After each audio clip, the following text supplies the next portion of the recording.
2024 সালের মে মাসের এক রুদ্ধশ্বাস মধ্যরাত ঢাকার হযরত শাহজালাল আন্তর্জাতিক বিমানবন্দরের ভিআইপি টার্মিনাল ও ইমিগ্রেশন ডেস্কে তখন বিরাজ করছিল এক থমথমে, ভীতিকর ও চরম রহস্যময় পরিস্থিতি। দুর্নীতি দমন কমিশন বা দুদকের সতর্ক বার্তাকে বৃদ্ধাঙ্গুলি দেখিয়ে দেশের তাবৎ গোয়েন্দা সংস্থাকে বোকা বানিয়ে সপরিবারে ব্যাংক অ্যাকাউন্ট খালি করে দেশ ছেড়ে পালিয়েছিলেন পুলিশের সাবেক ক্ষমতাধর আইজিপি এবং বিগত সরকারের অন্যতম সুবিধাভোগী গডফাদার বেনজির আহমেদ। কিন্তু আশ্চর্যের বিষয় হলো, সেই গভীর রাতে বিমানবন্দরে তাকে আটকানোর মতো সাহস বা আইনি ক্ষমতা উপস্থিত কোনো কর্মকর্তারই ছিল না। কারণ তার আগে সমস্ত প্রোটোকল ভেঙে ফাইল ও পাসপোর্ট হাতে নিয়ে বেনজিরের পালানোর পথ সম্পূর্ণ নিকণ্ঠ করেছিলেন পুলিশেরই শীর্ষ ক্ষমতাধারী নারী কর্মকর্তা। দীর্ঘদিন ধরে এই চাঞ্চল্যকর ও লজ্জাজনক ঘটনাটি ধামাচাপা দেয়া থাকলেও সম্প্রতি বিমানবন্দর থেকে ফাঁস হওয়া একটি হাই ডেফিনেশন সিসিটিভি ফুটেজ পুরো দেশবাসীকে রীতিমতো স্তব্ধ করে দিয়েছে। ফাঁস হওয়া সেই এক্সক্লুসিভ ফুটেজে একদম স্পষ্ট দেখা যাচ্ছে অত্যন্ত প্রতাপশালী বেনজির আহমেদকে নজিরবিহীনভাবে রাজকীয় প্রোটোকল দিয়ে সিঙ্গাপুর এয়ারলাইন্সের একটি ফ্লাইটে তুলে দিচ্ছেন সেই রহস্যময়ী নারী কর্মকর্তা। বেনজিরের সমস্ত কাগজপত্র নিজ হাতে নিয়ে ইমিগ্রেশনের ডেস্কগুলো বিনা বাধায় পার করিয়ে দিচ্ছেন তিনি। সেখানে উপস্থিত অন্য কর্মকর্তারা যেন ভয়ে একেবারে নিশ্চুপ হয়েছিলেন।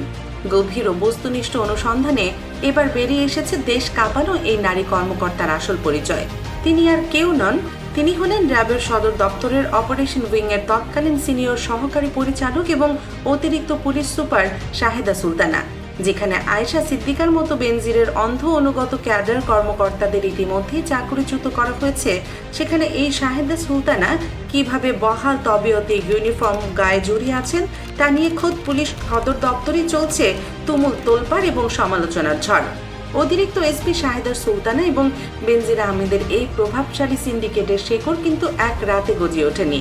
এর পেছনে রয়েছে বছরের পর বছর ধরে গড়ে ওঠা এক গভীর ও অন্ধকার সখ্যতা।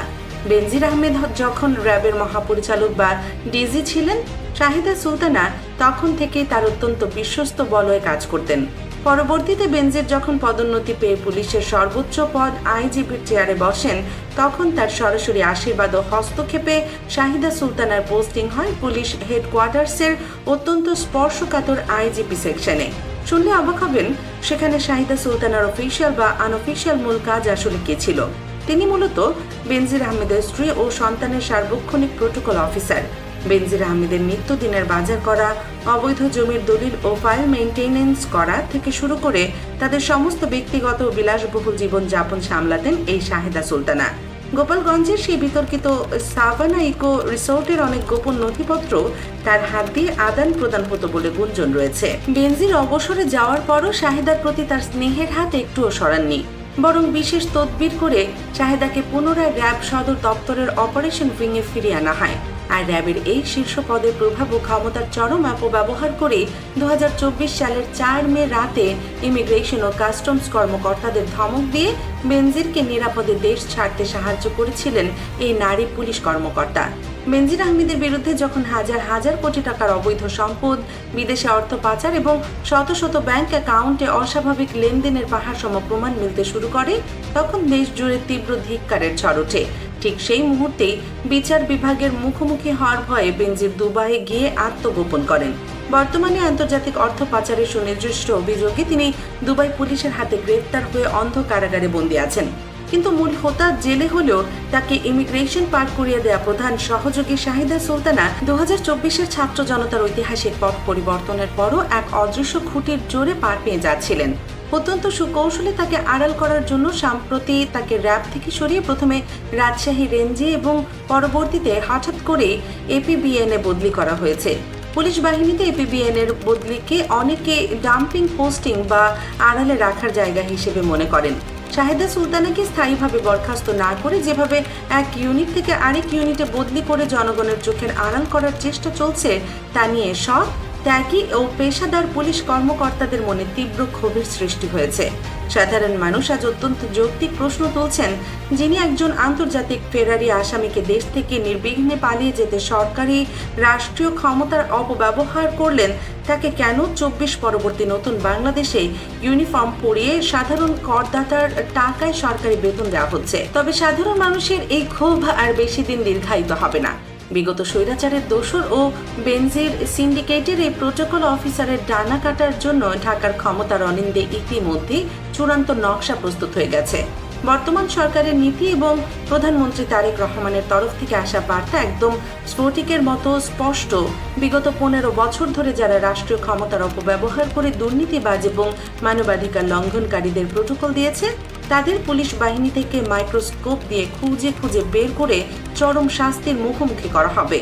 সম্প্রতি স্বরাষ্ট্র মন্ত্রণালয়ের জননিরাপত্তা বিভাগ থেকে জারি করা প্রজ্ঞাপনে ডিআইজি, অতিরিক্ত ডিআইজি এবং এএসপি সহ 33 জন ঊর্ধ্বতন বিতর্কিত কর্মকর্তাকে যেভাবে বাধ্যতামূলক অবসরে পাঠানো হয়েছে এবং 57 জন পুলিশ কর্মকর্তার যে মেগা ব্ল্যাকলিস্ট তৈরি করা হয়েছে, সেই ফাইলের ভিতর এবার যুক্ত হতে যাচ্ছে শাহেদা সুলতানার নামও। কড়া নির্দেশনায় স্বরাষ্ট্র মন্ত্রণালয়ের শৃঙ্খলা উইং শাহেদা সুলতানার বিরুদ্ধে একটি উচ্চ পর্যায়ের বিভাগীয় তদন্ত কমিটি গঠন করেছে। ফাঁস হওয়া সেই সিসিটিভি ফুটেজকে প্রধান আইনি প্রমাণ হিসেবে ধরে তার বিরুদ্ধে গুরুতর অসদাচরণ, ক্ষমতার অপব্যবহার এবং আসামিকে পলায়নে প্রত্যক্ষ সহযোগিতার মতো ভয়ঙ্কর অভিযোগ আনা হচ্ছে। রাত গভীর হচ্ছে পুলিশ হেডকোয়ার্টার্সের ক্রাইম কন্ট্রোল রুমের উপর। অতিরিক্ত এসপি শাহেদা সুলতানা হয়তো ভাবছেন এপিবিএন এর বদলির আড়ালে তিনি নিজেকে চিরকাল রক্ষা করতে পারবেন এবং পরিস্থিতি একসময় শান্ত হয়ে যাবে। কিন্তু নিয়তির চাকা যখন ঘুরে, তখন কোনো প্রভাবশালী গডফাদার কিংবা পুরনো লবিং আর কাজে আসে না। তার পরম গুরু বেনজির আহমেদ আজ দুবাইয়ের অন্ধকার কারাগারে বন্দী হয়ে নিজের পাপের নির্মম শাস্তি ভোগ করছেন। তাকে দেশে ফিরিয়ে আনার জন্য স্বরাষ্ট্র ও পররাষ্ট্র মন্ত্রণালয়ের জোর তৎপরতা চালাচ্ছে। দেশে ফিরিয়ে আনার পর এই বেনজিরের সর্বোচ্চ শাস্তি হতে পারে, কারণ এই বেনজির আহমেদি ছিলেন বিগত দিনে বিরোধী দল, বিশেষ করে সাধারণ ছাত্র সমাজ এবং রাজনৈতিক নেতা কর্মীদের উপর চালানো অমানবিক নির্যাতন ও রহস্যময় অন্তর্ধনের মূল মাস্টার মাইন্ড।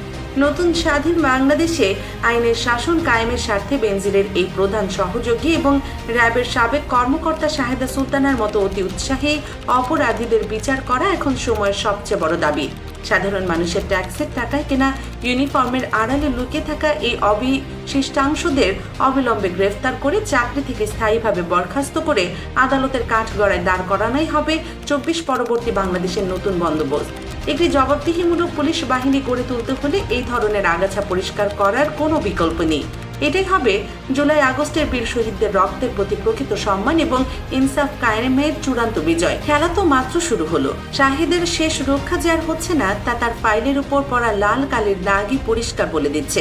প্রিয় দর্শক, আপনি কি মনে করেন শাহেদা সুলতানা সহ পুলিশে লুকিয়ে থাকা বেনজিরের এমন শত শত সহযোগীদের কি এখনই গ্রেফতার করে আইনের আওতায় আনা উচিত, নাকি উচিত নয়?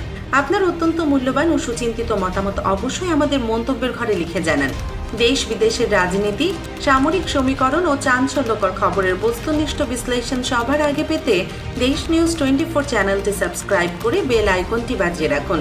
ভিডিওটি তথ্যবহুল মনে হলে একটি লাইক দিন এবং অন্যদের সচেতন করতে শেয়ার করুন। সত্যের পক্ষে থাকুন, আমাদের সাথেই থাকুন। আল্লাহ হাফেজ।